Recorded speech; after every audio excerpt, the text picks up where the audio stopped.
Jumpa lagi dengan saya, Aris Setiawan. Kali ini saya akan membahas tentang faktor yang mempengaruhi keberhasilan seorang investor. Pertama yaitu investasi sedini mungkin atau semudah mungkin. Di sini saya menyarankan semakin mudah kita belajar investasi, maka nantinya kita akan menambah jam terbang kita dan juga akan menambah ilmu yang kita miliki. Kedua yaitu kita berinvestasi menggunakan uang dingin, di mana uang itu memang untuk alokasi investasi.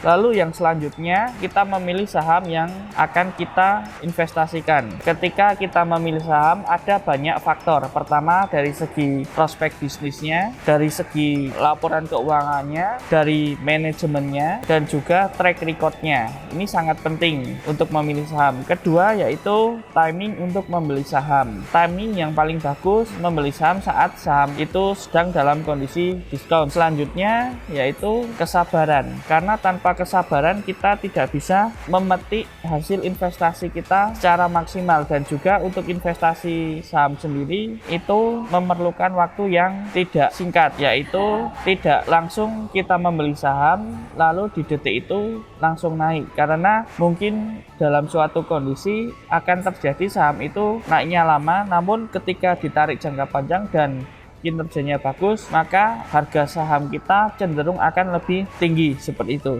Lalu selanjutnya yang terpenting kita selalu merawat portofolio kita, yaitu ketika portofolio kita sedang dalam kondisi merah, kita jangan panik. Kalau bisa kita average down. Kenapa? Kalau saham yang bagus tentunya kita justru diuntungkan ketika saham itu turun, karena kita bisa membeli saham lebih murah. Ibaratnya begini, ketika kita membeli barang yang harganya 5 juta, namun kondisi tertentu ditawar dengan harga 3 juta dan harganya turun ke 3 juta, itu si penjual mau, maka kita dapat barang yang murah. Di sini ketika kita dapat saham yang murah, maka potensi keuntungan kita akan lebih naik atau lebih tinggi seperti itu. Tips ini sangat membantu ketika diterapkan saat kondisi pasar sedang bergejolak ataupun sedang lagi bagus. Selanjutnya kita juga rutin memeriksa laporan keuangan kinerja dari perusahaan yang kita miliki. Untuk laporan keuangan sendiri terbit setahun itu ada 4 kali, kuartal 1,